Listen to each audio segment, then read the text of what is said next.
Our presentation, we explored the question that diversity is more productive and efficient than communal culture. Emma, Ian, Jason, Ethan, and myself believe it is more important for a company or organization to have a diversity culture rather than a communal culture. Diversity culture is defined as a specific culture type focused on fostering or taking advantage of a diverse group of employees. This allows for people of all cultures, gender, religion, and sexual orientation to be able to share their unique perspectives and abilities within the organizational setting. Diversity culture uses a great deal of variety of people as employees for a company or organization. Diversity culture is more beneficial than communal culture because people can act, think, and speak what they want. It is okay for other people to think something different and to disagree because they can give you feedback on what needs to be improved and what they do not agree with. We are going to prove this through politics, corporations, non-government organizations, and institutions like schools and hospitals. Communal culture is defined as an organizational culture type in which employees are friendly to one another and all think alike. Employees possess a high conscientiousness of organizational identity and membership. Employees are encouraged to be open-minded and exclusive. Communal culture is when employees are very friendly to one another and they think the same. Communal culture is not beneficiary because everyone does have the same mindset, which is not always the key to success. It is better for people to disagree and argue the ideas to make yourself question what you are doing is right with the correct information. And those people who disagree can help out and make the idea that much better. This, we believe diversity culture is more valuable to organizations than communal culture, as it provides an atmosphere where various perspectives, beliefs, and opinions can be expressed openly.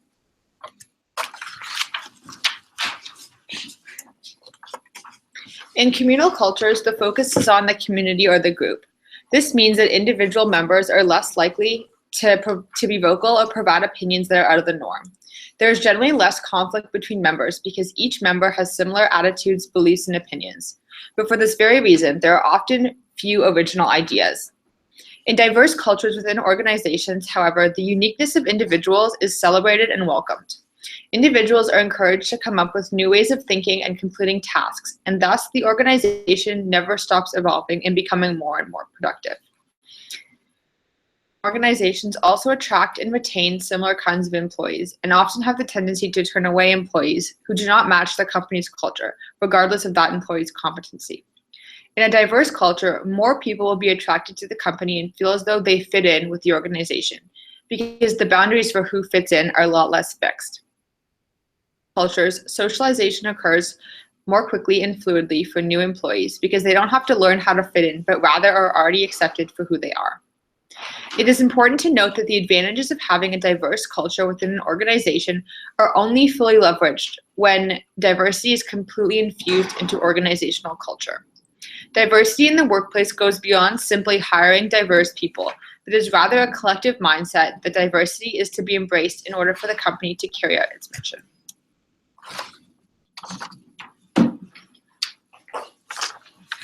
Diversity within political organizations allows for fair and equal representation for all persons of all backgrounds, ethnicities, and beliefs. Underrepresented groups can take part in the political process, resulting in political change that applies to each diverse group. This produces better public policies, provides a greater level of legitimacy to the state's democracy, and improves political responsiveness to marginalized groups. Communal cultures encourage the members to be inclusive and open-minded, but this often results in a lack of diversity. Political organizations with communal cultures often introduce policies that do not represent multicultural societies, such as Canada, Australia, and the United States of America. Diverse political organizations outperform communal political organizations because underrepresented groups can bring their specific set of skills and outlooks to political situations. An example of this is Australia. Australians view diversity within political organizations as a source not of fear, but strength. A recent survey found that 15.7% of members of the 40 Australian political agencies identify themselves as Indigenous or of non-English background. This is because Australian government social justice strategy represents multiculturalism through four rights: equity in economic resources distribution, equal access to essential services, equal opportunity to participate in the life of the nation, and equality of civil, legal, and industrial rights. Policies made by political organizations with a communal culture would misrepresent the multiculturalism of Australia, as 1 in 4 Australians are born overseas, and a further 1 in 4 have at least one parent born overseas. Another example is the cabinet formed by Prime Minister Justin Trudeau after the Canadian election in 2015. This cabinet is the most diverse government in Canadian history. A quote from Prime Minister Trudeau giving a speech in London is that Canadians understand that diversity is our culture. We know that Canada has succeeded culturally, politically, and economically because of our diversity, not in spite of it. The diverse cabinet was created in hopes that policies would be made to represent the multiculturalism of Canada, and past governments which had communal cultures made policies that were uninformed and not reflected by the general population.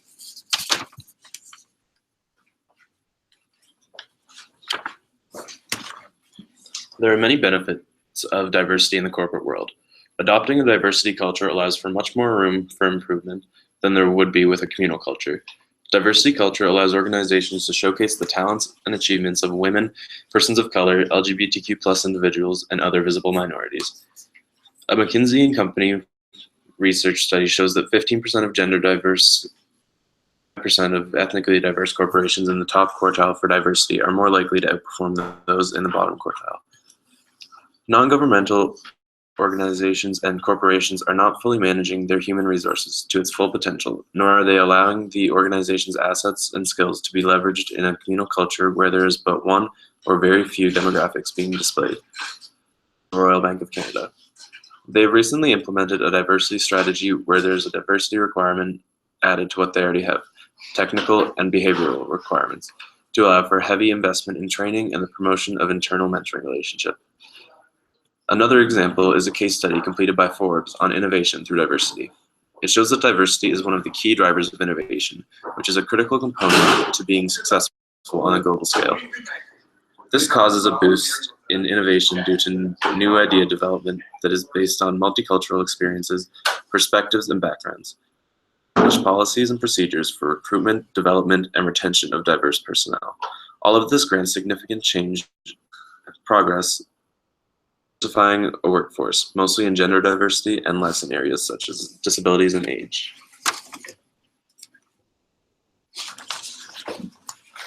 Rapid globalization throughout the 20th and 21st centuries, for the most part, has disrupted the boundaries of monoethnicity and monoculturalism, turning large areas and cities into booming multicultural centers. The central objective of any hospital is to care for and attend to the needs of its patients. From a practical point of view, having a multi-ethnic and multicultural staff with an inherently diverse range of linguistic backgrounds gives them the potential to help and connect with patients who speak foreign languages.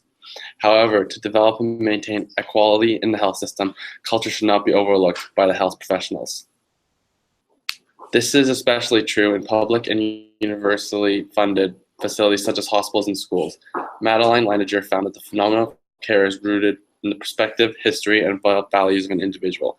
Therefore, a diverse staff of caregivers with an open and culturally plural worldview can better understand and emphasize patient flow. For the non-white student, being in a class with a very white population is overwhelming. As a student grows, lack of culture produces a sense of isolation. A multicultural classroom allows a more comfortable learning situation for an individual students of different ethnic, racial, and cultural backgrounds. Especially at an early age, a monoethnic class is problematic.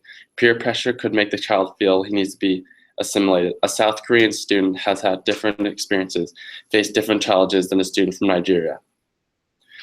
When the class population is so much more varied, and so are the ideas, the student coming from a different culture background offers a unique perspective and wealth of understanding to the class.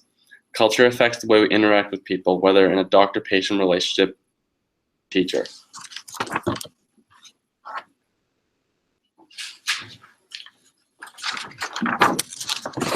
In conclusion, the reality of organizational culture all around the world is that organizations will and must become more diverse. Diversity is inevitable, and organizations that choose not to embrace diversity may fall behind. An aging population will change the age structures of organizations. As baby boomers push the retirement age, and continue to stay in the workforce. Similarly, a prevalence of globalization means higher immigration and more diverse populations. Over the next 20 years, 1/3 of the Canadian population is predicted to be a minority. Not only is diversity beneficial to organizational commitment and culture, but it is the inevitable path of organizational culture for the near future.